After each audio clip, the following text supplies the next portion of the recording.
Assalamu alaikum warahmatullahi wabarakatuh. Happy 11th day of Ramadan. Alright guys, let's dive right in. So in the past 2 days we learned that the men are main maintainers and caretakers over the women, and that is given to them by Allah subhanahu wa ta'ala, which is a huge responsibility. And these women could be your wives, your mothers, your sisters, your daughters. It could be anybody who is under your care. And the righteous women are the one who are devoutly obedient and are protective of themselves and anything that is under their care.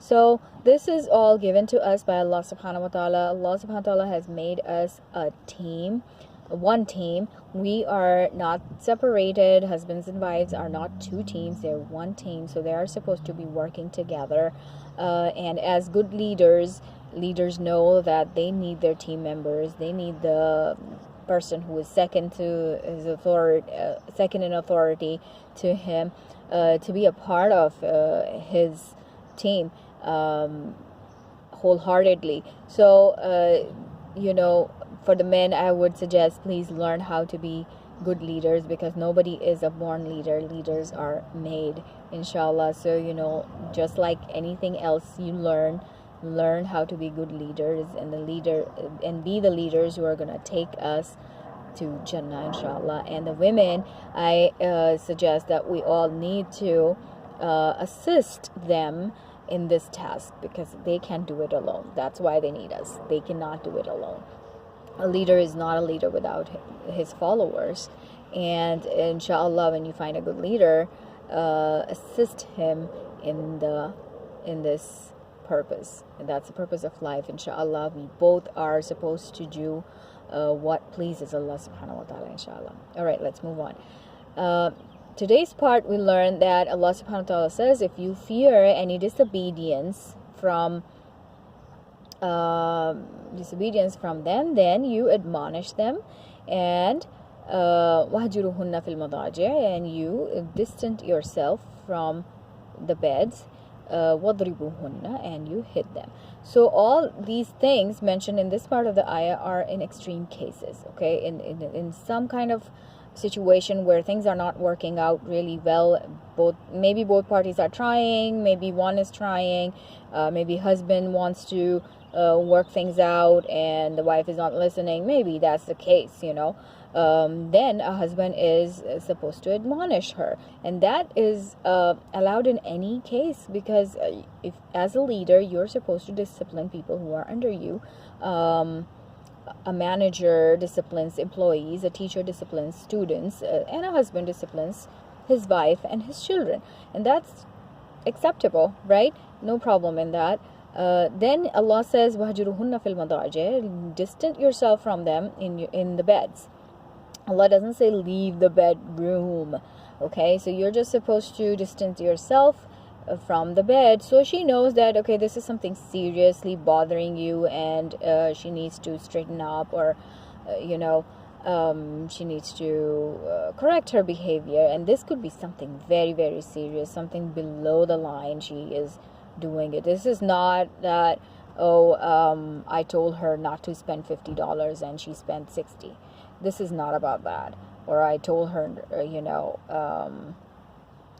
she's not allowed to shop and she still went. Okay, those are very little things. Those can be handled by simple discussions. But sometimes little things gather up and become big things too. So keep that in mind. Okay, so in severe cases, let's say something that is totally inappropriate that has happened between a husband and a wife, or wife have committed some huge mistake which upsets the husband a lot, and then he distanced himself from her in the bed, giving the message that this is very upsetting for him. And then wadribuhunna, hit her. Hitting her doesn't mean hit her, beat her to death, or until she can't breathe anymore, or there are bruises all over her body, or that she can't even walk anymore. Beat her at that point. No, this is just another way of disciplining. Even as mothers, I would tell all the mothers not to hit. It's okay to hit your kids sometimes, but not so bad that you leave a mark on their body. You cannot do that, because Allah subhanahu wa ta'ala will ask you about how you treated your children. In the same way, Allah will ask husbands about how they treated their wives. So in no way Allah is allowing men to beat their wives viciously. Not at all. Not at all beating the way we think it is. It is just disciplining a little bit, a tap, something that won't leave a mark on her body. Then Allah subhanallah, in different other places, Allah subhanahu wa ta'ala has given us a way out of it too. If it's not working between you two, and you have tried everything you can, Allah has given you the way out. But if you decide to stay together, be respectful of each other. You can be yelling and screaming at each other, insulting each other's families. That does not suit a believer. So we can definitely not do that. And if somebody is to that point, I say, either you take a break, give each other some space and time and think about it, then get back together with a cool mind and find a way, or say bye, respectfully. Because you have, most of the time there are kids involved, and Allah does not want our kids to grow up in a dysfunctional family, and then we end up with a dysfunctional society. That is not the purpose. That's not our goal, inshallah. So watch out. Be careful of all of that. Then Allah says, فَإِنْ أَطَعْنَكُمْ فَلَا تَبْغُوا عَلَيْهِنَّ سَبِيلًا. If they turn to obedience, if they straighten up their act, if the things are working out now, don't find a way against them. That is it. That chapter is closed. No reminding of the past. Not insulting her based on what happened a few weeks ago or a few days ago. If everything is fine now, forget about the past. Start fresh. Don't seek a way against them. Don't make it an issue anymore. Start fresh. Start a new life, inshallah. So there's so much hope. And in the end, listen to this part. Inna Allaha kana aliyan kabira. And Allah subhanahu wa ta'ala is reminding all of us who is the highest and who is the greatest. Not a wife, not a husband, but Allah subhanahu wa ta'ala.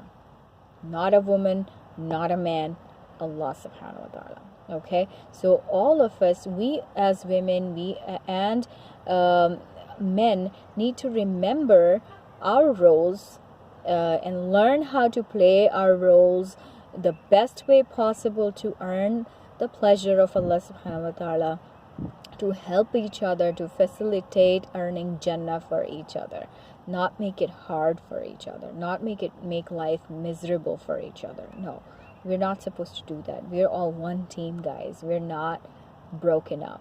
All right, we're one team, so we have to work together. All right, remembering that Allah subhanahu wa ta'ala is the highest and is above all of us. Keep that in mind. All right, guys.